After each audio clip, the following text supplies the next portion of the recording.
Assalamualaikum warahmatullahi wabarakatuh. Selamat sore, eh, Bapak-Bapak, Ibu yang saya hormati. Yang terhormat, dosen penguji, Bapak Profesor Dr. Insinyur Muhammad Soeb, MSc Eng. Lalu Ibu Dr. Insinyur Endah Anggraini, MT.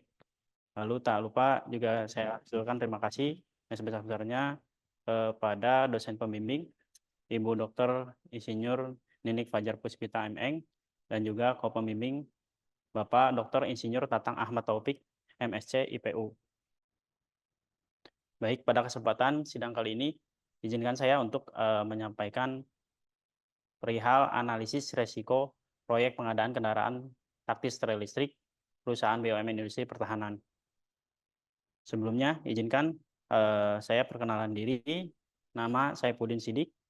Saat ini berkuliah di SIMT ITS, jurusan Manajemen Proyek, NPM 603-222-1148. Domisili saat ini di Bandung, lahir 18 September 89. Pekerjaan saat ini di PT Line Industri Persero sebagai Project Manager. Adapun background akademis, profesi insinyur di Universitas Islam Bandung, lalu S1 di STEMIK Amik Bandung Teknik Informatika. Adapun untuk sertifikasi dari Project Management Profesional dari PMI, lalu Ikatan Ahli Manajemen Proyek, YAMPI, lalu Insinyur Profesional Madya dari PII, lanjut di ASEAN Engineering, AVEO, dan Ahli K3 Umum BNSP.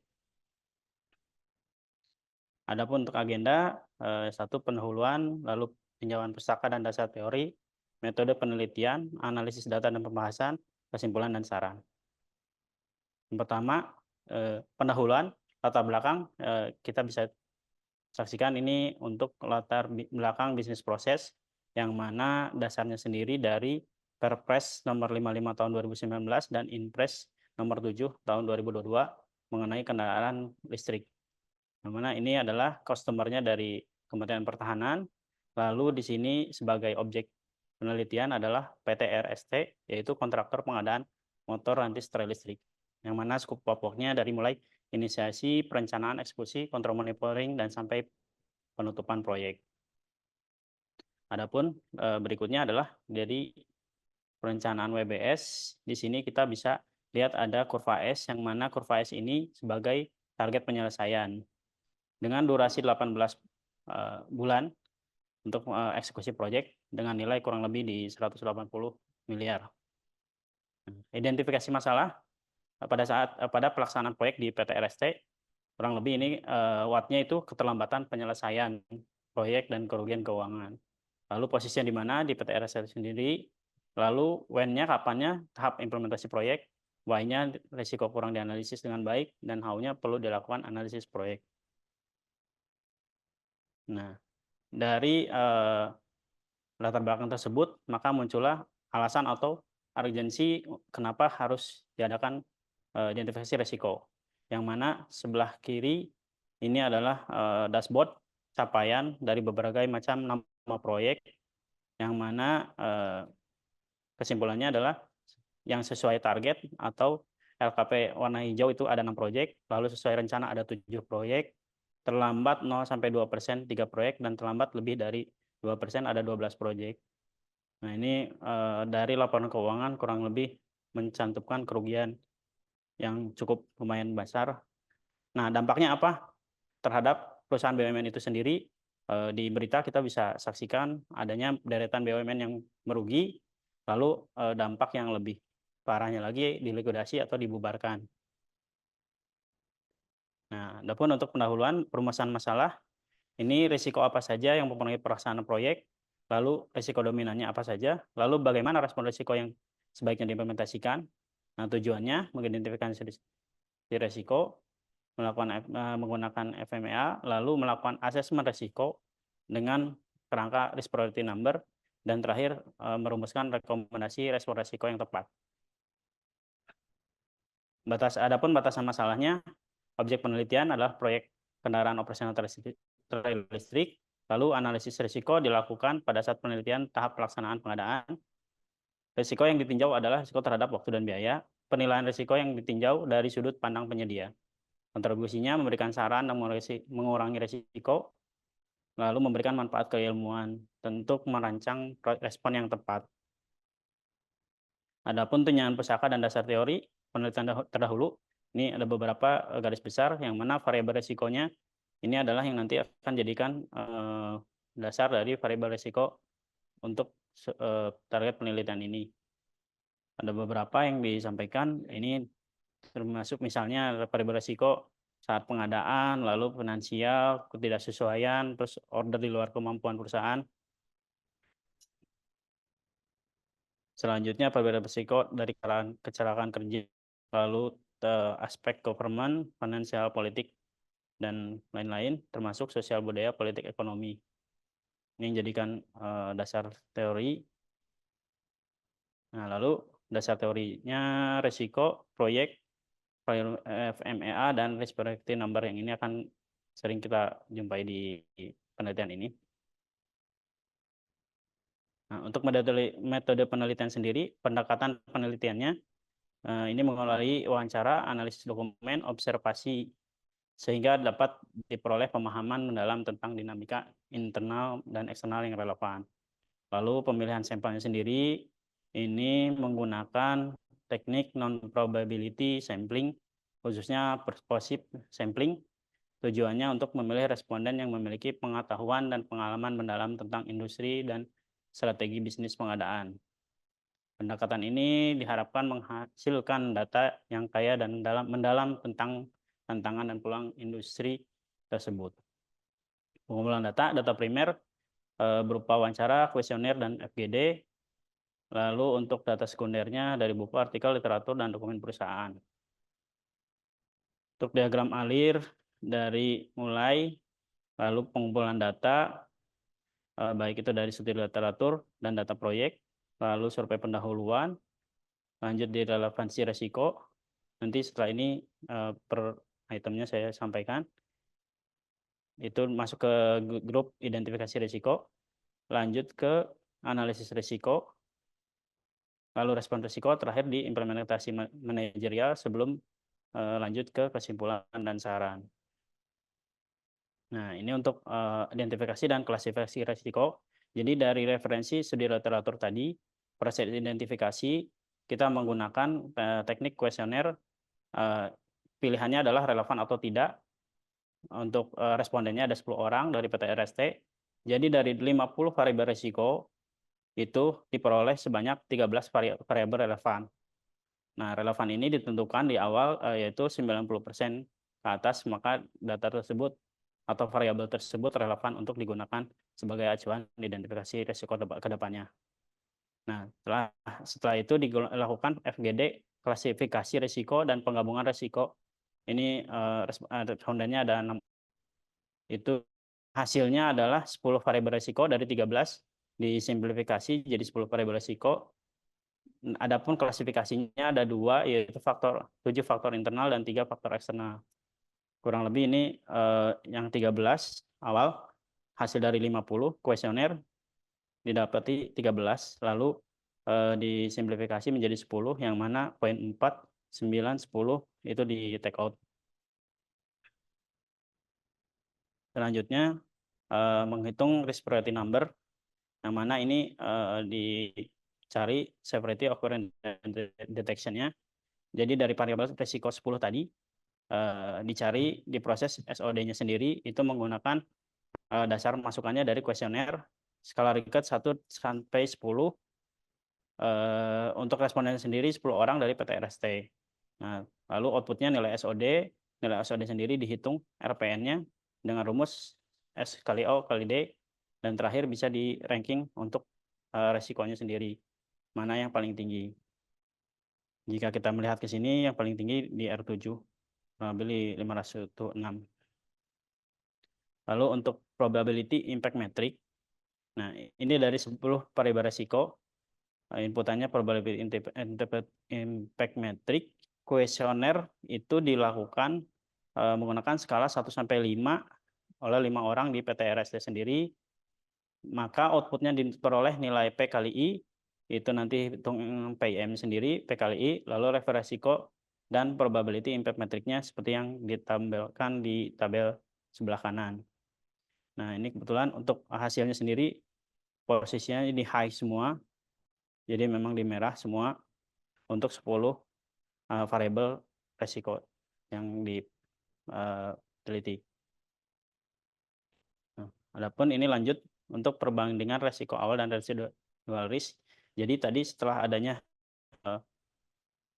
ranking, lalu dilakukan respon resiko. Yang mana setelah respon resiko dari yang merah-merah ini dilakukan lagi kuesioner terhadap orang yang sama dengan metode yang sama, itu diperoleh satuan yang seperti sebelah kanan ini, sehingga yang kita bisa sebut residual risk atau risiko sisa setelah dilakukan mitigasi dan respon risiko. Untuk kesimpulan dan saran, melalui hasil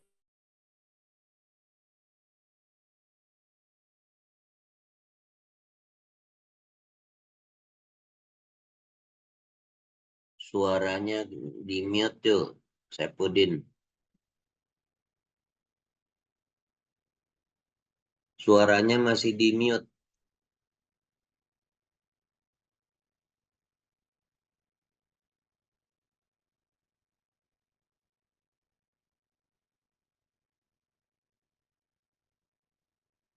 Saipudin suaranya masih di mute.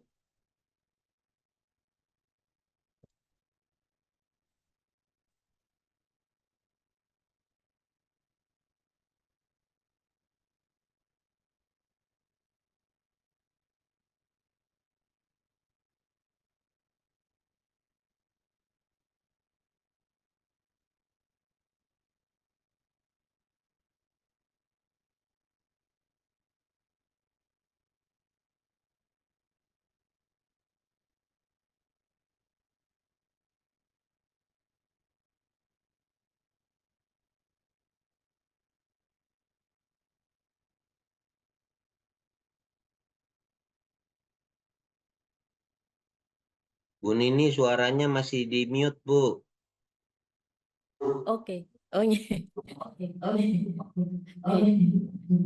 Itu Saipudin Saya Bang. suaranya.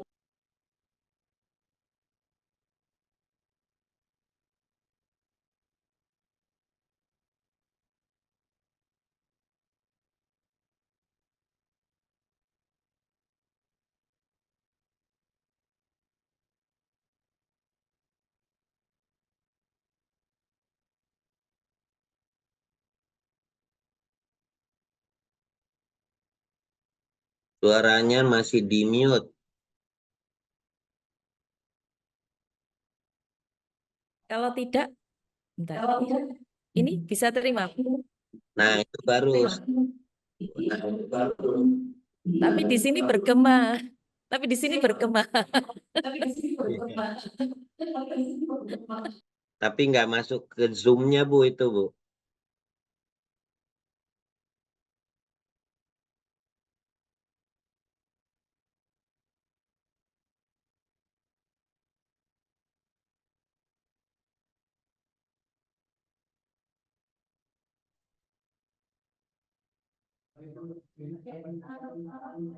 Loh, Pak Kang.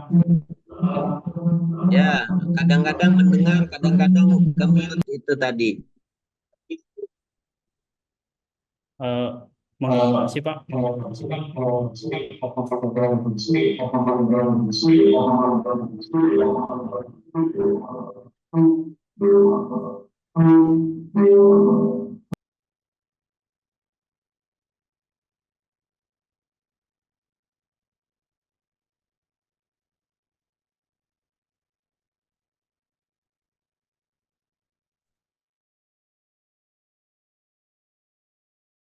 halo Pak Tatang, bisa terima suara saya? Bisa, tadi hilang, Bu.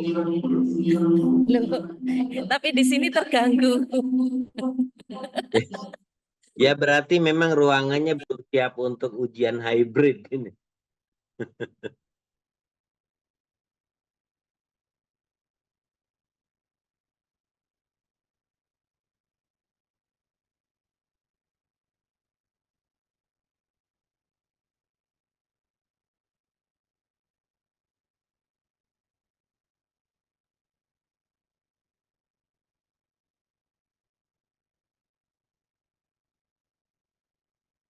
Iya.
Halo Pak, izin Pak Tatang.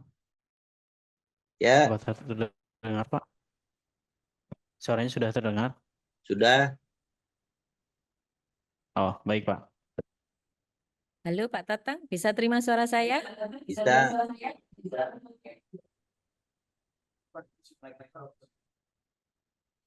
Ini saya bergema. Bentar. Coba. Halo, halo. G, Bisa terima suara saya Pak Tatang? bisa. G, bisa. Lah, ini baru.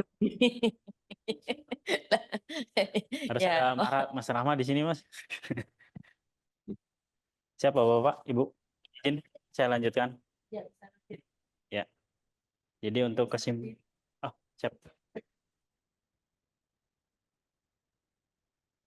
Oh, oh, siap Ibu? Ya. Bisa? Siap. Oh, siap. Ya, Pak. Baik, jadi untuk kesimpulan melalui hasil survei, ini jadi didapatkan dari 50 variabel risiko, diperoleh 10 variabel risiko yang relevan terjadi pada proyek ini. Nah, untuk risiko yang teridentifikasi tersebut sudah diklasifikasi menjadi dua, yaitu faktor internal yang mana ada 7 variabel dan faktor eksternal sebanyak 3 variabel.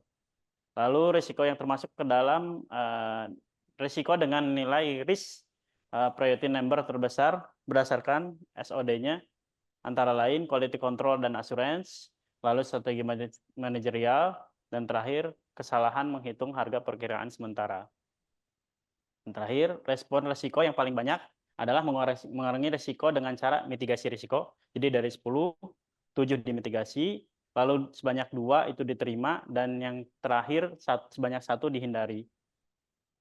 Nah, setelah melakukan peninjauan kembali akibat ditimbulkannya risiko tersebut, lalu dilakukanlah mitigasi risiko tersebut, maka dilakukan pengetesan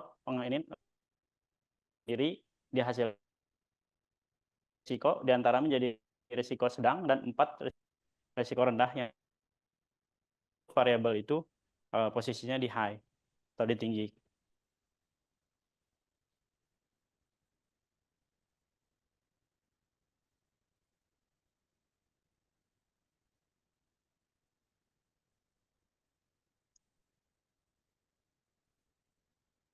Nah, terakhir adalah implikasi manajerial, yang mana untuk variabel risiko tingkat nilai RPN-nya sendiri, yaitu untuk quality assurance dan quality control sendiri, mitigasi risiko yang dilakukan itu harus memastikan kualifikasi subkontraktor, lalu memastikan penerapan regulasi.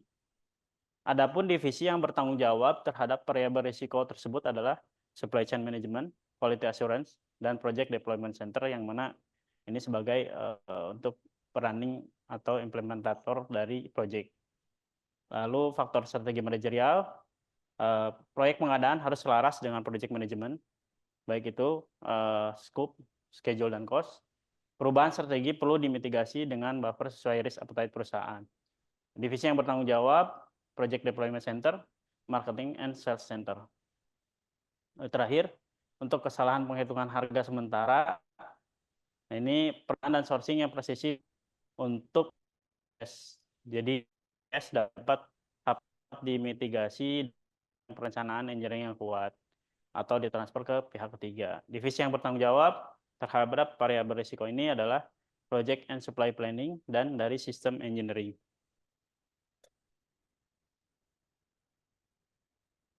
Adapun untuk saran untuk peneliti selanjutnya adalah perluas jumlah responden, lalu dalam faktor risiko, selanjutnya diversifikasi metode penelitian, dan terakhir analisis longitudinal atau untuk melihat bagaimana risiko proyek berubah seiring waktu dan faktor-faktor yang mempengaruhinya.